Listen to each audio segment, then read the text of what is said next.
A story has been told of a 5-year-old who went to school, and the teacher looked at this boy and said, "Sweetheart, would you like to write a story and bring it tomorrow?" The 5-year-old was very excited. So this boy took his piece of paper and took his pencil and he started writing the story. And he came to the school the next day. He was so excited. He looked at his friends and he said, "I have a beautiful story." So he went with this piece of paper and he narrated the story. "I was walking on a railway track. I was getting close to the train. The train came very close and I went very close. The train came very close.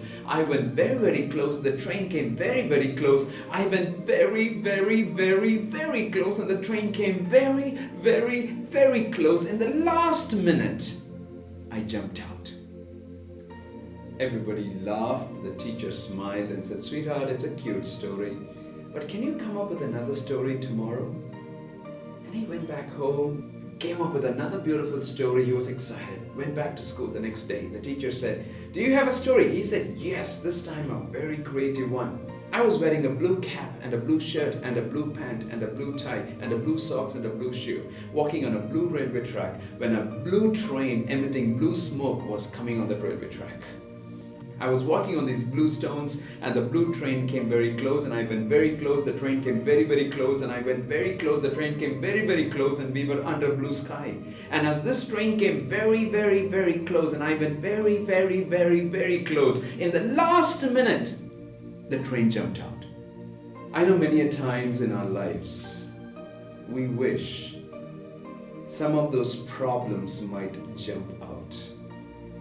Some of those big, huge trains that are coming towards us, and we are kind of stuck in that track and we are wondering, what am I going to do? We wish sometimes some of those things can jump out. But you know what? The trains don't jump out very easily. We have to move away from that track. We have to go to a place where we have to be careful. Problems are common. I love this beautiful statement. You might have heard this.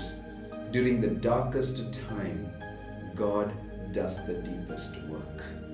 And that is where a depth is formed in our own personal lives. When I was struggling in that home with an alcoholic father beating me up almost every day, there were times I wished that the train would jump out. I wished there would be no problems. The school bell would ring and I had to come back to home and I would struggle, I would drag myself to the house. Why? Because I know every night was a difficult night. It was a night where I would get beaten up day after day after day after day, with all that shouts, with all that screaming, with all that horrendous nights that would put such fear in me, and I was afraid many a nights my father might kill someone in the house or my mom might do something, and there are times I was gripped with that fear, not knowing whether that night would pass by smoothly. Today I look back and I say this: it is during those difficult days God has done the deepest work in me. Today I love to be in places to help teenagers, to help children who are going through difficult times. You know why?